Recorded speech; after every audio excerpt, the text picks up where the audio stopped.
My parents signed over their house to us 3 kids to keep it simple. 6 months later, we were hiring separate attorneys, and my brother showed up to a family dinner with a developer's offer in a folder. I'm writing this from my childhood bedroom, the same one where I learned to read, cried through my first heartbreak, and once snuck out at 2 a.m. to meet friends at the lake. The walls still have faint marks where my father measured my height every birthday until I left for college. The ceiling still has that water stain shaped vaguely like Florida that I used to stare at during thunderstorms. In 3 weeks, this room might be a short-term rental unit charging $180 a night on Airbnb. Or it might be subdivided into 2 smaller rooms to maximize tenant income. Or it might be demolished entirely to make way for a duplex development. It depends on which of my siblings wins. My name is Daniel. I'm 44 years old, a high school history teacher, and the middle child of Robert and Patricia Harmon, Rob and Pat to everyone who loves them, which, until recently, included all 3 of their children. My older brother Marcus is 47, a commercial real estate developer in Atlanta. My younger sister Vanessa is 40, recently divorced, with 2 kids and what I can only describe as a spreadsheet where her heart used to be. My parents are 72 and 69 respectively, healthy enough, sharp as ever, but increasingly aware that the future is a narrowing corridor. Dad had a minor cardiac event 2 years ago, nothing catastrophic, but enough to make both of them start thinking seriously about what happens after. They sat with an estate attorney, reviewed their modest portfolio, and made what they believed was a profoundly loving decision. They transferred the house on Maple Street to the 3 of us, equally, while they were still alive. They wanted to see us enjoy the gift, they said. They wanted to avoid probate complications. They wanted to simplify things. They had talked it over, prayed on it, consulted their attorney, and arrived at what felt like a beautiful solution. Divide the asset equally among the children, let the family figure out the details together, and trust that love would guide the conversation. I need to tell you what happened next, not because I'm proud of any of it, including my own role, but because I think my parents' story deserves to be witnessed honestly. Not sanitized. Not summarized. They gave us everything they had. And we nearly destroyed each other over it. Background: the house itself. The house at 412 Maple Street is a 4-bedroom, 2-bathroom colonial in a mid-sized Ohio city that has recently been discovered by remote workers and urban transplants. It sits on a 3-acre lot with a detached garage, a backyard that my mother has cultivated into something genuinely beautiful over 30 years, and a front porch where my father has spent more hours than I can count reading paperbacks and watching the neighborhood change. My parents bought it in 1981 for $67,000. They refinanced twice, paid it off entirely by 2015, and watched it appreciate with the quiet satisfaction of people who never expected to own much of anything. A recent appraisal put its value at $410,000, a number that meant legacy to my parents and asset to at least 2 of their children. They transferred the deed in January, making all 3 of us co-owners with equal 1/3 shares. The paperwork was clean, the attorney was thorough, and my parents felt, I think, genuinely lighter afterward. Like they'd done something right. They moved into the in-law suite above the garage, a comfortable, self-contained space with its own entrance that my father had converted years ago for exactly this kind of transition. They paid nominal rent to the 3 of us collectively, a gesture my mother insisted on because she said, charity changes relationships, even with your children. She was right about that. She just didn't predict which relationships would change. Part 1. The first family meeting, February. Marcus flew in from Atlanta on a Thursday evening in early February, arriving in a rental car that cost more per day than I spend on groceries. He's always been the successful one, broad-shouldered, confident, the kind of man who fills a room without trying to. He built his real estate development company from nothing and is genuinely proud of it. I respect him. I also know him well enough to notice when he's already made a decision before the conversation starts. He arrived at the house with a folder. That's the detail I keep returning to. He brought a folder to a family meeting about our parents' home. Vanessa drove up from Columbus that same afternoon. She'd recently finalized her divorce from Todd, a man none of us particularly liked but whose departure had left her as sole financial provider for her 2 daughters, ages 9 and 12. She was operating on a tight budget, a fact she mentioned twice within the first hour of arriving and would mention approximately 40 more times over the following weeks. We met in the living room, the 3 of us, while our parents made dinner in the kitchen, a deliberate separation that my mother had suggested. "This is your decision to make together," she told us. "We trust you." I wish someone had thought harder about the weight of that sentence. Marcus opened his folder before we'd even properly settled. He'd had the property assessed by a developer colleague, run comps on the neighborhood, and identified what he called the optimal path forward. The house, he explained, sitting on a lot zoned for multifamily residential, could be sold to a developer for approximately $520,000, well above market value, who would likely demolish the structure and build a 4-unit rental building. After taxes and attorney fees, we're each looking at roughly $155,000, he said, as if he were presenting at a board meeting. Clean. Liquid. Done. Vanessa nodded slowly. I could use that money, she said. Then added, I'm just being honest. I sat with it for a moment. Mom and Dad live here. In the garage apartment, Marcus clarified. Which would be grandfathered into any sale agreement, at least for a defined period. We'd negotiate terms. You want to sell Mom and Dad's house to a developer who will tear it down, while they watch from the garage. I want to maximize the value of a shared asset and distribute it equitably among co-owners who have different financial situations and needs. This isn't sentimental, Daniel. This is responsible. The argument that followed lasted until my mother knocked on the door to say dinner was ready. We ate together, my parents cheerful and warm, asking about the grandchildren, telling a story about a neighbor's dog, completely unaware that their children had just spent an hour discussing the demolition of their home. I helped my mother with the dishes afterward. She hummed while she washed. I dried without saying anything. Part 2. The strategies emerge. February, March. After that first meeting, each of us went quiet in different directions, which, I would learn, is what people do when they're planning rather than communicating. Marcus began making calls to developers. I know this because his name showed up in a local commercial real estate newsletter 3 weeks later, connected to a preliminary inquiry about a Maple Street lot. He hadn't mentioned this to Vanessa or me. When I texted him about it, he replied, due diligence. Not a commitment. Vanessa, meanwhile, consulted a property attorney on her own, something she disclosed to me in a phone call that felt more like reconnaissance than conversation. She'd learned that with a 3-way co-ownership dispute, any single owner could theoretically petition for a partition action in court, forcing a sale if the co-owners couldn't agree. She mentioned this casually, the way you mention the weather, but I understood what she was doing. She was letting me know she had a legal option in her back pocket. I'm not threatening anything, she said. I just think we should all understand our positions. My position was the only one that wasn't primarily financial, which made it both the most defensible and the most vulnerable. I wanted to keep the house in the family. I thought my parents should be able to live in the home they'd built for as long as they wanted, without negotiating defined periods with developers or worrying about partition actions. I believed, perhaps naively, that some things shouldn't be reduced to their liquidation value. But believing something isn't the same as protecting it. I'm a history teacher. I spend my days explaining to teenagers how events that seemed inevitable in hindsight were actually shaped by dozens of small choices made by ordinary people under pressure. I know better than most that good intentions don't automatically produce good outcomes. And yet I spent the first month of this conflict trying to appeal to my siblings' better nature instead of building a concrete strategy. That changed in March, when Marcus emailed us both a formal proposal, a 3-page document with the developer's offer, a proposed sale timeline, and a note at the bottom that said he'd need a response within 30 days or he'd explore other options. I read that document twice. Then I called my own attorney. Update 1. Getting serious, late March. Her name was Carolyn Webb, a real estate and estate planning attorney I found through a colleague whose judgment I trusted. She was approximately 60 years old, wore reading glasses on a beaded chain, and had the manner of someone who had sat across from many panicking people and found the experience professionally interesting. I laid out the entire situation. She listened without interrupting, made occasional notes, and then asked a series of questions I hadn't thought to ask myself. Had the transfer included any conditions or restrictions? No. Had my parents retained any legal interest in the property? No. Was there any documentation of their intention that the property remain a family home? No. Your parents made a clean transfer, she said. Which means legally, you're 3 co-owners with equal standing.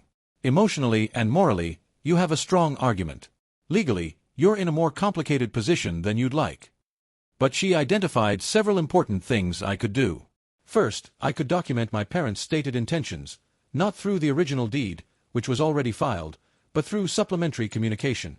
A letter from my parents, clearly articulating their hope for the property, wouldn't change the legal ownership structure but could be relevant in any mediation or partition proceeding, and would create a moral record that might carry weight. Second, she explained the partition action dynamic more fully. Vanessa was right that any co-owner could pursue this, but it was expensive, slow, and judges had discretion in how they structured outcomes. A partition, in kind, physically dividing the property, was also technically available, though impractical for a single-family home. The process could take 12 to 18 months and would likely cost all 3 of us significantly in legal fees. It was a weapon that hurt the person who fired it. Third, and this was the option that genuinely surprised me, She raised the possibility of a co-ownership agreement. Nothing in the current deed prevented us from voluntarily entering a legal agreement that governed how ownership decisions were made, what required unanimous consent, and what protections existed for existing residents. If I could get Vanessa and Marcus to sign such an agreement, it would fundamentally change the power dynamics. "Your brother will never sign that," I told her. "Maybe not," she said. "But let's think about what Vanessa might actually want." Update 2. Understanding Vanessa, April. I drove to Columbus on a Saturday morning in early April, without telling Marcus I was going. I brought coffee from Vanessa's favorite place. She'd mentioned it enough that I'd looked it up, and I arrived without an agenda. Or rather, I arrived having decided that my agenda was to listen before I spoke. Vanessa opened the door in yoga pants and reading glasses, her youngest daughter hovering behind her with a tablet. The house she was renting was nice but visibly careful, the furniture arranged to look more spacious than it was, the kind of deliberate presentation that comes from knowing people are measuring things. We sat at her kitchen table. Her daughter disappeared. And I asked her, straightforwardly, what she actually needed. Not what she wanted from the Maple Street property. What she needed. She looked at me for a moment like she was deciding whether to trust the question. Then she talked for 40 minutes, almost without stopping. The divorce had been brutal in ways she hadn't shared with the family. Todd had hidden assets during the proceedings. The settlement was less than fair. She was managing childcare and her career simultaneously, had burned through most of her savings in the last 2 years, and was living month to month in a way that she found humiliating to admit. The $155,000 from a property sale wasn't a windfall to her. It was a life raft. "I don't want to destroy the family," she said, eventually. "But I can't afford to be the noble one. I have kids. What if you could get financial stability without a sale?" I asked. She looked skeptical. I laid out a different structure. One that my attorney had helped me develop over the previous 2 weeks. What if the family retained the property but restructured its use? The house was large enough that 2 of the 4 bedrooms, plus the basement, could be converted into a rental unit with a separate entrance, something that could generate $1,200 to $1,500 per month in the current market. That income, divided among 3 owners, would provide each of us roughly $500 per month. Over 5 years, Vanessa would net approximately $30,000. Not $155,000. But paired with a personal loan she could now collateralize against her 1/3 property ownership, it was enough to stabilize her situation. Mom and Dad could stay in their apartment, I continued. We'd be landlords together. Not a demolition crew. She was quiet for a long time. What about Marcus? I think Marcus wants a deal more than he wants this specific outcome, I said. If we present him with a unified alternative, one that's legally documented and financially structured, he might negotiate. And if he doesn't, then we let him file a partition action if he wants to. And we make sure he understands exactly how long that process takes and what it costs. She looked at her kitchen wall for a moment. Then she said, "Okay. Walk me through the numbers again." Update 3. The parents find out, April, May. I should have told my parents sooner. That's the part one handle worst in retrospect. I was so focused on building a strategy that I protected them from the reality of what was happening, and in doing so, I extended the period during which they had no idea their children were engaged in something close to open warfare over their home. My mother found out from Vanessa, who mentioned it during a phone call that was supposed to be about the girls' spring break. It wasn't malicious. Vanessa wasn't being strategic in that moment, but the effect was that my mother called me that evening, her voice very still in that way that meant she was containing something enormous. "Daniel," she said, "is Marcus trying to sell the house to a developer?" I told her the truth. All of it. The folder, the developer contact, Vanessa's attorney consultation, my own attorney, the rental conversion plan I'd been developing. I told her about the partition action as a theoretical threat. I told her that Vanessa and I had been meeting and were aligned, but that Marcus was still unresolved. She listened to everything. Then she said, "We should never have done this." The weight of those 5 words was considerable. "You did it out of love," I said. "We did it out of fear," she said, and I think she was right. Fear of what happens after. Fear of complication. We thought we were simplifying things, and instead we handed our children a problem that didn't exist and asked them to solve it without the tools to do it. She asked to be included going forward. Not as a decision-maker, she understood the legal reality that they'd transferred ownership, but as a presence. As someone who got to sit in the room. My father, when he heard, went quiet in a different way. He called Marcus directly, which none of us expected. I don't know exactly what was said, he never told me, and I didn't ask. But Marcus called me the following morning and agreed to a family meeting. He sounded different. Not soft, exactly, but recalibrated. Update 4. The family meeting, properly this time, May. We met at the house on a Sunday afternoon in May, all 5 of us, 3 siblings, 2 parents, sitting in the living room that my mother had decorated with the same patience she'd applied to everything in her life. The garden outside was in early bloom. The house smelled like coffee and her specific brand of lemon furniture polish. Marcus did not bring a folder. I had a document, prepared by my attorney, outlining the co-ownership and rental conversion proposal. But I didn't open it first. I let my father speak first, which I think was the most strategically important decision of the entire process, though I didn't think of it in those terms at the time. I just knew that Marcus respected our father in a way that was largely immune to financial reasoning. My father talked about the house for about 20 minutes. Not about the money. Not about the asset. About the house. He talked about the summer he'd repainted the entire exterior himself because they couldn't afford to hire anyone, and how my mother had brought him lemonade every 2 hours. He talked about the night Vanessa had asthma complications at 3 a.m. and he'd run, at age 38, down the stairs and into his car, and had known exactly which lights to run because he knew every turn between their street and the hospital. He talked about the fact that he knew every sound the house made and that the furnace had a particular rhythm he found comforting, and that he still woke up some nights thinking about the sound of his own father's house, demolished 30 years ago, and how you couldn't put a price on what was lost when a building that held your memories was taken apart. Marcus, I noticed, was looking at his hands. Then I presented the proposal. Rental conversion of the upper floor into a 2-bedroom unit. Professional property management to handle tenant relations. Income divided equally. A co-ownership agreement requiring unanimous consent for any major decisions, including sale. Vanessa's ownership interest as collateral for a refinancing that would provide her immediate liquidity. A clear right of first refusal if any owner wanted to sell their share, giving the other 2 owners 90 days to purchase it at fair market value before any external sale could proceed. This structure protects everyone's interest, I said, including the financial ones. Marcus, your 1/3 of this property appreciates annually. You're not liquidating an asset, you're holding a cash-flowing asset in a market that's trending upward. That's not a bad position. The room was quiet for a moment. You talked to a real estate attorney, Marcus said. I did. Good, he said. And something in his posture shifted, a kind of respect that he offered more readily to competence than to sentiment. The rental projections are conservative. We could probably get $1,600 in this market. Maybe. I used conservative numbers on purpose. Smart. He looked at the document for a moment. The right of first refusal clause needs to be 60 days, not 90. 90 is too long to hold a potential seller in limbo. I can work with 60. Vanessa looked between us. So we're doing this? I want to walk through the numbers one more time, Marcus said. But yes. Probably yes. My mother made a sound that wasn't quite a word. My father put his hand over hers. Resolution, what the house cost us, and what it gave us back. We signed the co-ownership agreement in June, after 3 rounds of revision. Marcus negotiated 4 specific clauses. Vanessa's refinancing closed in July, providing her $48,000 in liquidity against her ownership stake, less than the original sale would have given her, but structured in a way she could actually manage. The rental conversion was completed over the summer, and we had tenants in by September.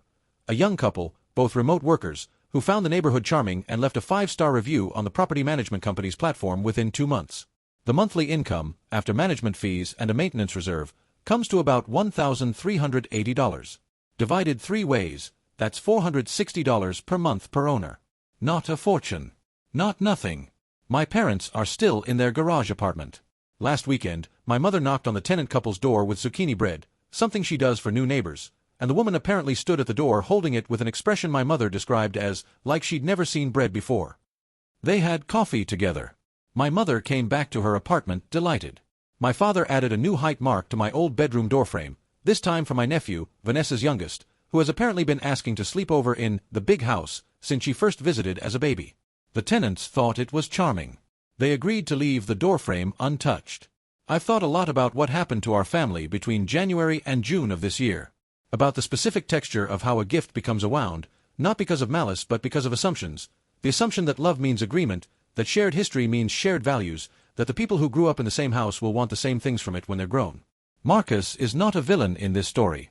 He's a man who built his life around the language of returns and risk management, and when he looked at 412 Maple Street, He genuinely believed he was being responsible. He was trying to take care of his family the only way he knew how, by converting uncertainty into liquidity, ambiguity into contracts, sentiment into strategy. Vanessa is not a villain either. She was drowning and saw a life raft and reached for it. I understand that more clearly now than I did in February, and I'm ashamed that it took a 2-hour conversation over coffee in Columbus to reach that understanding, rather than the years of paying closer attention I should have offered. And my parents made a loving mistake. They transferred ownership without transferring context. They assumed that the children who had grown up in the same home would bring the same emotional vocabulary to decisions about it. They didn't account for the fact that 40 years of separate adult lives, separate financial pressures, and separate relationships with success and security would mean that 3 people could look at the same house and see 3 completely different things. What I've learned, sitting with all of this, is that the house was never really the problem. The house was just the place where all the unspoken things finally had to be spoken. Marcus and I have talked more in the last 6 months than in the previous 6 years. Real conversations, not just updates. He came to visit in October and we sat on the front porch, the same porch where our father has read 1,000 paperbacks, and he told me that when Dad called him after finding out about the developer contact, our father had said one sentence that he couldn't stop thinking about: "I didn't build that house for what it's worth. I built it for what it means." I kept telling myself sentiment was impractical, Marcus said. But I think what I actually meant was that I was scared of it. I didn't push on that. I just nodded, and we sat there until the streetlights came on, and the house behind us made all its familiar sounds, the furnace with its particular rhythm, the third stair that creaks, the back door that needs to be lifted slightly to close properly, and none of us said anything about what any of it was worth. My parents' 50th wedding anniversary is next spring. Vanessa is already planning something at the house. She's been texting the group chat about catering options and whether the backyard rose arbor will be in bloom by May, and Marcus responded yesterday, which he almost never does in the group chat, with a photo of himself at a garden center holding a rosebush, captioned, "Head Start." My mother sent back 3 crying emojis and a voice memo in which she cried actual tears. The house on Maple Street is not a monument. It's not a financial instrument. It's not a short-term rental or a development site. It is a place where my parents measured their children's heights against a doorframe and ran for their cars at 3 a.m. and painted everything themselves because that's what you do when something is yours. It is the physical record of a life built carefully, out of ordinary materials, by people who loved each other well. We almost didn't understand that in time. I'm glad we did. Thanks for reading. If your parents are considering transferring property to multiple children, please have the full conversation first, about intentions, expectations, financial needs, and what everyone actually values. Get a co-ownership agreement drafted before the transfer, not after the conflict. The legal structure should serve the relationship, not replace the conversation that should have happened at the beginning. Daniel, 44, still has the room with the Florida-shaped water stain.